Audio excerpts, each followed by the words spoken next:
शहजादे कहाँ चली गई थी? रो क्यों रही हैं? इख्वा किया क्या था हमें?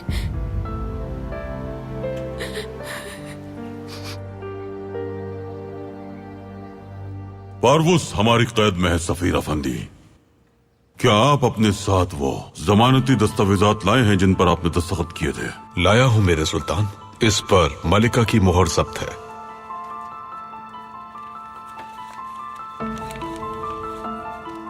लगता है पारवुस ने बरतानिया के मफादात को जो नुकसान पहुंचाया है उसका काफी असर पड़ा है मलिका पर। पारवुस बहरी जहाज के जरिए जाएगा, वो भी एक मखसूस कैद खाने में। हमारे सिपाही उसकी निगरानी करेंगे। जी जरूर। हर महीने हमारे सिपाही किसी भी वक्त जांच करेंगे कि वो कैद में है या नहीं। जिस जिंदान में पारवुस को डाला जाएगा उससे कभी कोई बाहर नहीं निकला, लेकिन हमें ये भी मंजूर है। अगर ऐसा है तो ठीक है, जहाज तैयार करें, हम पारवुस को आपके हवाले कर देंगे।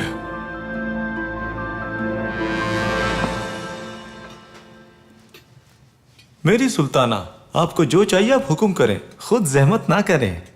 हम खुद अपने हाथों से बनाना चाहते हैं, अब तब तक कोई और काम कर लीजिए। ठीक है, जैसे आप बेहतर समझे मेरी सुल्ताना। आ जाओ बेटी।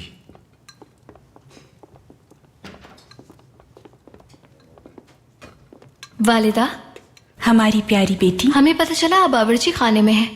आप खाना क्यों बना रही हैं? हम आपके बाबा के लिए इफ्तारी बनाना चाहते हैं। उन्हें सरकशियाई खाने बहुत पसंद हैं, खुसूसन हमारे हाथों के बने हुए। हमें याद है, आपने एक बार ये हमारे लिए बनाया था, बहुत मजेदार था। जब हमारी शादी हुई थी तब आपके बाबा ने हमें ये बताया था अपने बारे में। हम उसी वक्त बावर्ची खाने गए और ये बनाने की कोशिश की और फिर अपना पहली बार बनाया हुआ खाना उनके सामने पेश कर दिया। वो कैसा बना था? अच्छा था? नहीं। फिर बाबा ने क्या कहा? उन्होंने सारा खा लिया ताकि हमें बुरा न लगे, लेकिन फिर हमें शौक हो गया। हम अक्सर बावर्ची खाने जाते और आपके बाबा के लिए खाना बनाने की कोशिश करते। आखिरकार हम आपके बाबा के सामने पेश करने के लायक खाना बनाने में कामयाब हो गए। उसके बाद से ही उन्हें सिर्फ हमारे हाथ का खाना पसंद आता है। आज शाम हम आपके बाबा के लिए ये आखिरी बार बना रहे हैं।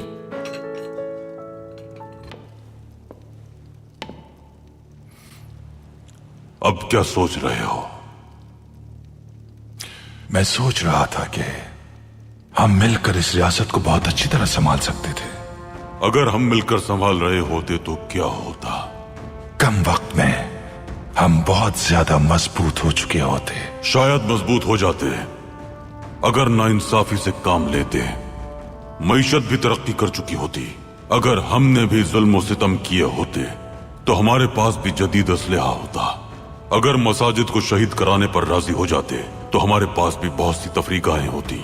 अगर मदारिस को गिराने पर राजी होते तो वहां शानदार इमारतें तामीर होती। अगर हम अपना परचम तब्दील करने के लिए हामी भर लेते तो मगरबी रियासतें हमसे खुश हो जाती। अगर रियासत में अजानों पर पाबंदी लगा देते तो उनकी नजर में मुहज्जब हो जाते।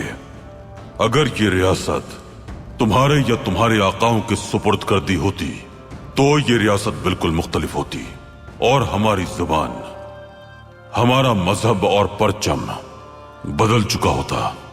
तुम देखोगे पारवुस, एक दिन आएगा जब हमारे पास जदीद हथियार होंगे। हमारी खूबसूरत इमारतों में शानदार दरसगाहें मौजूद होंगी।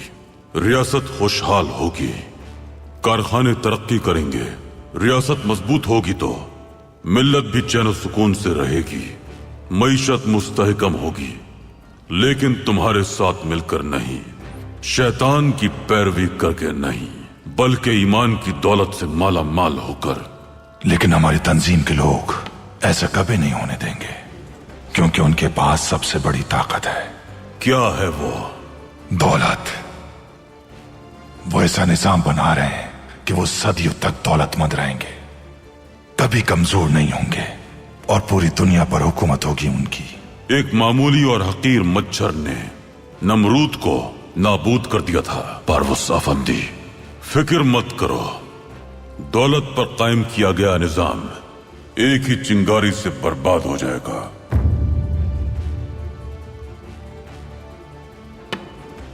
तैयारी कर लो, तुम जा रहे हो, क्योंकि जिन लोगों ने तुम्हें यहां भेजा था उन्होंने ही तन्हा छोड़ दिया है।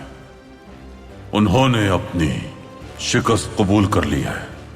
अब्दुल हमीद, मैं तो चला जाऊंगा,